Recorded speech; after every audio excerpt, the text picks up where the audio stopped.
PK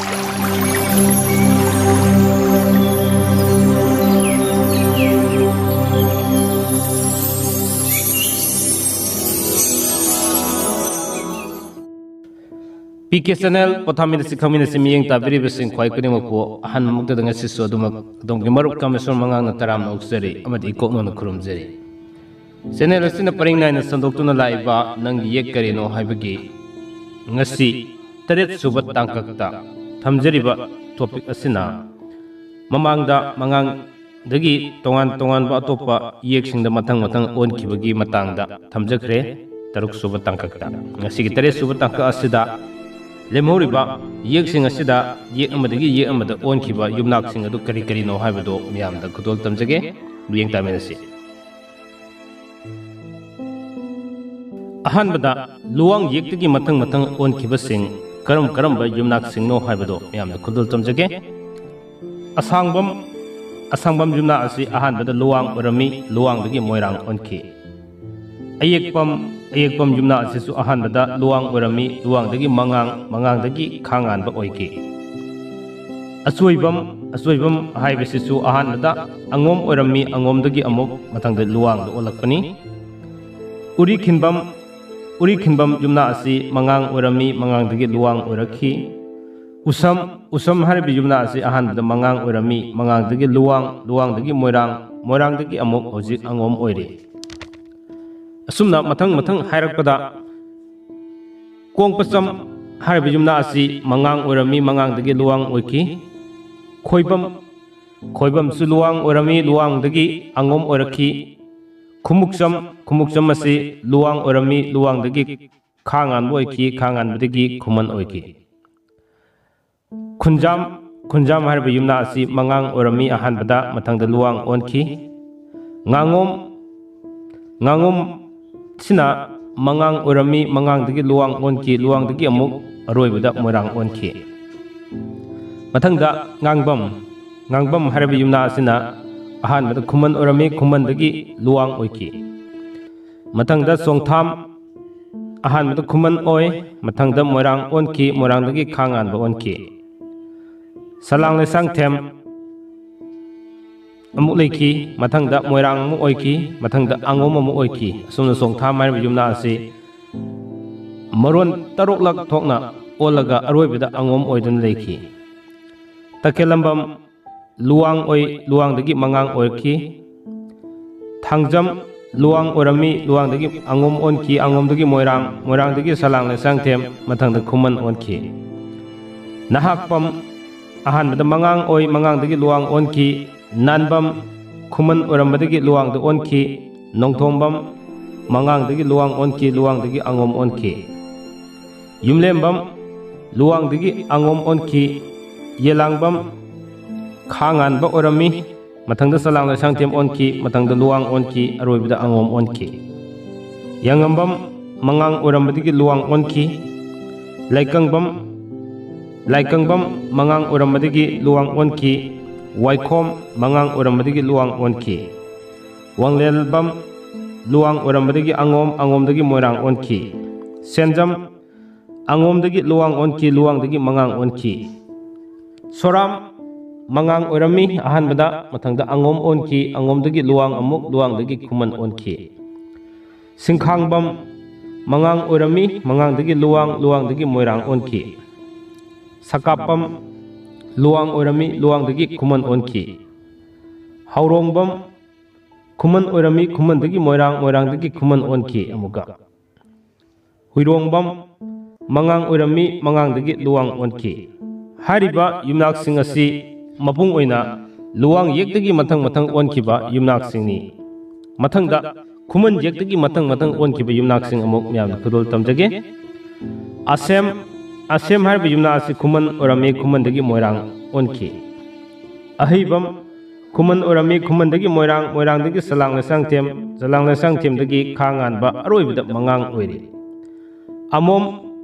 khuman orami khuman dagi salang le sangthem matangda moirang aduga ahibam taubam khuman orami khuman dagi okay ahan khuman oidun sum leibini ahibam tawumse atom je mangang orami mangang dagi kuman akaram moirang dagi kuman onki oinam je kuman oina dum lei gabrembam kuman dagi khangan onki khangan dagi moirang onki koirom je kuman dagi mangang dagi salang sangchem kongban tabam kuman orami kuman dagi angom dagi khangan ba ngasepam kuman dagi angom dagi moirang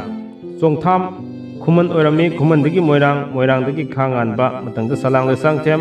loina na matang da muk luang aroi bida angom oiki tilem kuman orama dagi aroi bida angom oiki terem angom dagi kuman onki thangjam luang dagi angom dagi moirang dagi salang sangchem dagi muk kuman onki nanbam kuman dagi luang onki pukrambam kuman dagi moirang onki parelbam mangang dagi kuman onki sansenbam kuman dagi khangan bo onki soram mangang dagi angom dagi luang dagi kuman samom kuman dagi salang sangchem sapam mangang dagi kuman sakapam luang dagi kuman hanglem kuman dagi moirang haubizam kuman dagi khangan onki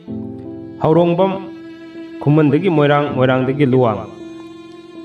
hawoibam kuman dagi moirang onki hariba yumnak sing asina kuman yek dagi matang onki ba yumnak sing ni matang da angom yek dagi matang onki ba sing amok myam da thamjage kiyam hariba yumnak si ahan da angom orami matang da moirang onki moirang dagi amok kuman onki kuyon them angom orami angom dagi moirang dagi khoirang bam hariba yumna asina angom orami angom dagi moirang hojiki do amukan jage kuyon them si angom orami angom dagi moirang aduga khoirang bam asina angom orami angom dagi sisu moirang onki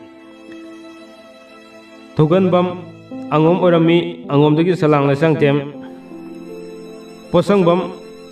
angom orami angom dagi khangan ba matang da salang lasang tem onki mungkhom angom orami angom dagi moirang wangkhem angom dagi moirang dagi khangan ba onki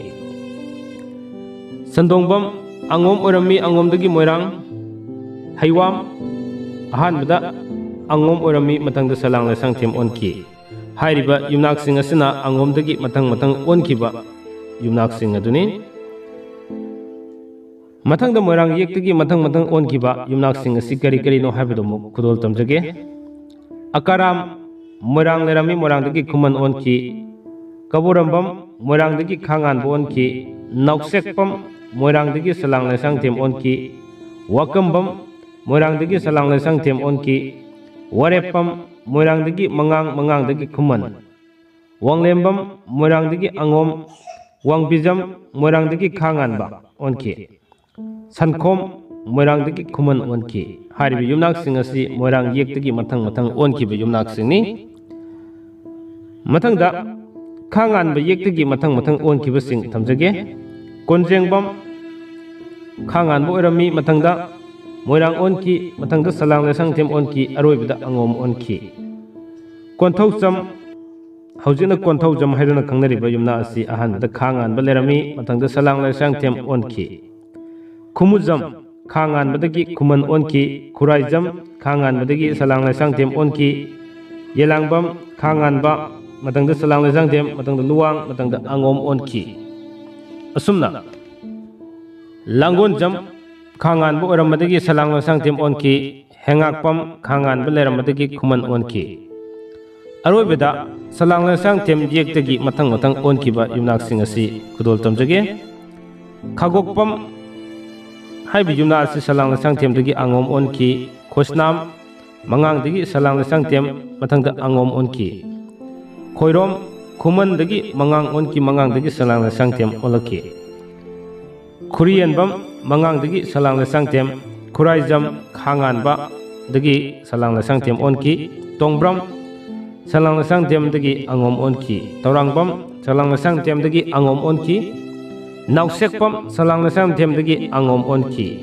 yanggoijam salang nasang temdagi moirang onki langonjam salang nasang temdagi khangan bo onki lisang tem salang nasang temdagi moirang onki loktongbam salang nasang temdagi angom onki wairokpam salang nasang temdagi angom onki sarok khaibam salang nasang temdagi angom onki sarang tem salang nasang temdagi angom onki suraisam salang nasang temdagi angomdagi khangan bo onki haibam salang nasang temdagi kuman onki aroibada huyam salang nasang temdagi kuman onki asumna yek amadagi yek amada mathang olagduna hojik leiriba yeksing asi sibugi changda lei habisi ngasigi nangi yek karino habisigi tares suba tangkakta miyamna khudol tamjabani mathanggi tangkakta hariba yek amadagi yek amasi karigi damukta ola ibano karamna ola khibano haibagi wari sing adu mathang manau naina miyamna khudol tamjarakigani amadi yek mathang on khiba matamda ikoina mapungoina laichingi abidi luhong khongdong motorokpa matamda karamba yekta sak songani haibani singba singachudo punamak adu mathang manau naina adumak tangkak naina samdok jarakige ngasigi damukta tamjariba topic habidi nangi yek karinogi tares suba tangkakta tamjariba yek amadagi yek amada onkiba ngarangi tangkakta mangang yektagi onkibasing tamjakraba matungda lemhoriba yek taruk adugi mathang onakiba yumnak sagai sing kari karino habagi miyamda tamjabagi matang aswaida losinjare aduga maruina miyamna khangbigadabadi hariba yeksing asi ye amadagi ye amada onkibsina maram oraga aikoina launa leinabada karamba yek oigani karamba yek oiroi haibana singba chamamnaba kya da khajitang osu koknanabagi damukta thamjaba topic ni asigi damukta di PKS channel na thamjariba topic asi matang aswai losinjage mathangda anauba topic amamuk miyamgi damukta khudol chamjanabagi damukta puduna laksage matam madu paugi oinadi kaina naba yathang nijari dinabirase